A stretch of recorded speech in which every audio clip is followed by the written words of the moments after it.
This week's list is very MCU specific. Let's find out why. Welcome back to another video. This really popped when I saw it. That to me is a monster increase. Again, this book got hot. This book is ready to go higher. So let's jump right into it. We are back today with another statue review from Diamond Select Toys. Without further ado, let's get into the review.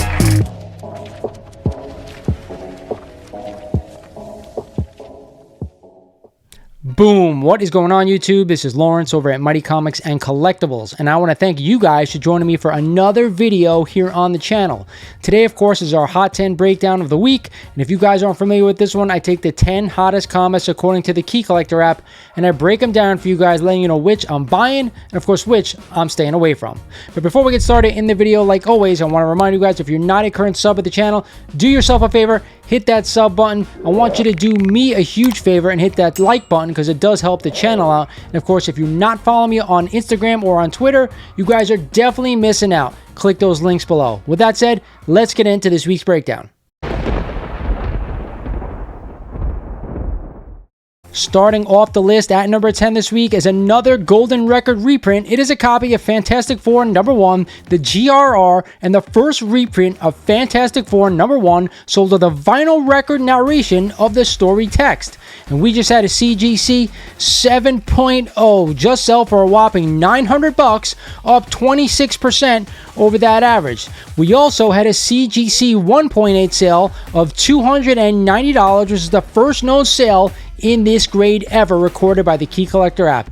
You guys know I love Golden Record reprints, especially when you can get a great deal on them if you can't go out and get an FF1, the original printed copy, right? And an FF1, even in low grade, is going to cost you $10,000 at minimum. So am I paying $900 for a 7.0? Yeah, probably. If I want to own that book, I probably would shell out that kind of money. This was printed in the 1960s, so definitely worth it in my opinion. But for me personally, I like to stick to mid-grade just because I want to own the book. Coming in at the 9th spot, and speaking of the Silver Age, is a copy of Avengers number 57 and the first appearance of Vision. This is also the second appearance of Ultron. And we just had a CGC 8.0 that just sold last week for $750, up 6% over the average. Then we had a CGC 6.0 sale of only $380, even with that average. When are you going to find a Silver Age comic that is in super high grade for under $1,000? To me, I think it's a steal.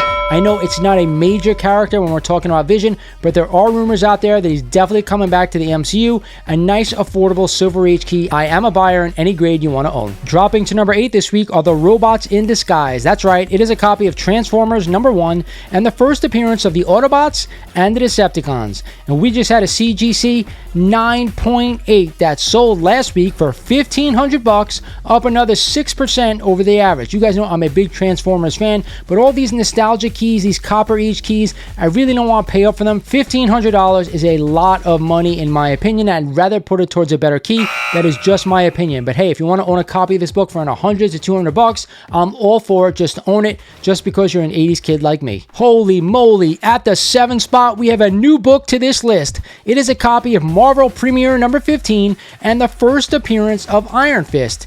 And we just had a CGC 9.0 sell last week for only $500, up 23% over that average. Then we had a CGC 8.0 sale of only $290, up 7% over the average. This falls right in line when I was talking about Iron Fist and that first appearance of Sabretooth, right? Iron Fist 14. These books are so undervalued in high grade. And you know, there was news out there saying that the Netflix shows are going to be canon to the MCU going forward. So who knows, we may see Iron Fist show up in an MCU project down the road. Either way, at a 9.0 for $500, I'm all over it. Falling all the way to number 6 this week is a copy of XMen number 130 and the first appearance of Dazzler. This is also the second appearance of Kitty Pryde and Emma Frost. And we just had a CGC 9.8 copy of this one sell for $1,850, up 18% over the average. Then we had a CGC 8.5 sale of only $188, up 11% over the average. That sounds about right to me, about an 8.5 for under $200, and that's really what I'd be putting my money if you want to own this book. Hell, we all want to own 9.8s, but there's no way in hell I'm shelling out almost $2,000 for a copy of this one, especially since we don't know if Taylor Swift is going to be the Dazzler in Deadpool 3. Speaking of Sabretooth, at the 5 spot this week is a copy of Iron Fist number 14 and the first appearance of Sabretooth. It was on the list last week as well. And we just had a CGC 9.4 that just sold last week for $873, up 3% over that average. Then we had a CGC 9.0 sale all the way up at $620, up 13% over the average.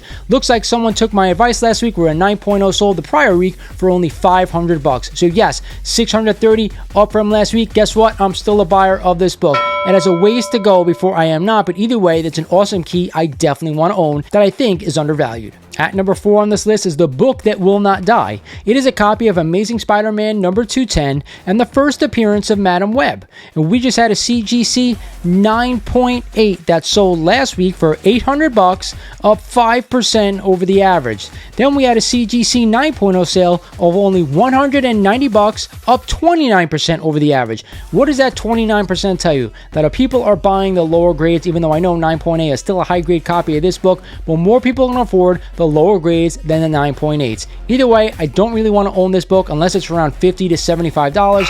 I just don't see the value in spending the money on this character, but hey, if you're a big Madam Web fan, you might want to pick it up, but for me, you guys know, I'm staying away. Coming in at number 3 is a massive key of a massive character. It is a copy of Amazing Spider-Man number 300 and the first full appearance of Venom.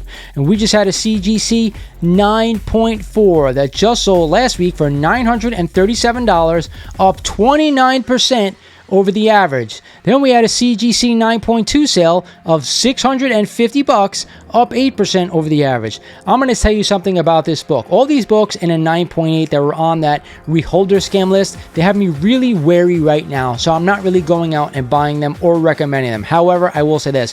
I do own a copy of this book in a 9.2, and I absolutely love Venom, and of course, I absolutely love this book. So if you just want to own the book, I'm suggesting it in a 9.2 or higher, but be awfully wary of buying a 9.6 or a 9.8 right now. But other than that, this book is a must own. At number 2 this week is another book that will not die. It is a copy of Wolverine number 1 and the first appearance of Wolverine in his own solo title, albeit in a limited series. This is also the first appearance of Yukio, an amazing cover by the great Frank Miller. And we just had a CGC 9.8 that just sold last week for $709, up 6% over the average. Then we had a CGC 9.4 sale of $216, up 14% over the average. If you guys watch my latest eBay sales video, you know this book just sold in a 9.8 for $572 as well. I'm not spending this kind of money on this book right here. However, I do think between $500 and $550 is a decent spot to get into a 9.8. However, there's about 30,000 copies of this book out there right now. So again, just buy the grade that you want to keep in your collection for the long term. There's no reason to break the bank on this one. And at the top spot this week, how could this book not be number 1? You guessed it. It is a copy of New Mutants 98 and the first appearance of Deadpool, the Merc with the Mouth. And we just got that trailer drop earlier in the week during the Super Bowl, and I cannot wait for this movie to hit the theaters. Pegging isn't new for me, friendo, but it is for Disney. Either way, we just had a CGC 9.8 that just sold last week for $1,449, even with that average. I will say this, guys, I have been seeing this book all over IG sell for around $1,200 to $1,250. So I'm going to tell you right now to hold on, do not buy this book, especially because I think a lot of copies are going to flood the market with the movie trailer just dropping. With that said, let's wait for after this movie to come out and see if this book drops. Then I'd be a buyer. That's it for the list this week, guys. I hope you enjoyed this one. Again, a lot of MCU spec with the Deadpool, the Wolverine, the Uncanny X-Men 130, ASM 210, a lot of Sony and Marvel spec going on right now in this Hot 10 breakdown. However, I am going to say this. It is now time for my best buy of the week, and I'm going to give it to the book we have not seen on this list before, Marvel Premiere number 15, the first appearance of Iron Fist. I do think this book is severely undervalued, just like the first appearance of Sabretooth is. $500 for a 9.0 is a good deal in my opinion, so who knows what's going to happen to the character going forward in the MCU. Regardless of that, I do think this book is a must buy at $500 in super high grade. And hey, you can still get plenty of deals on this book. With that said, I hope you guys enjoyed the video. It's Lawrence over at Mighty Comics and Collectibles, and say watch these 2 videos, and I'll talk to you guys soon.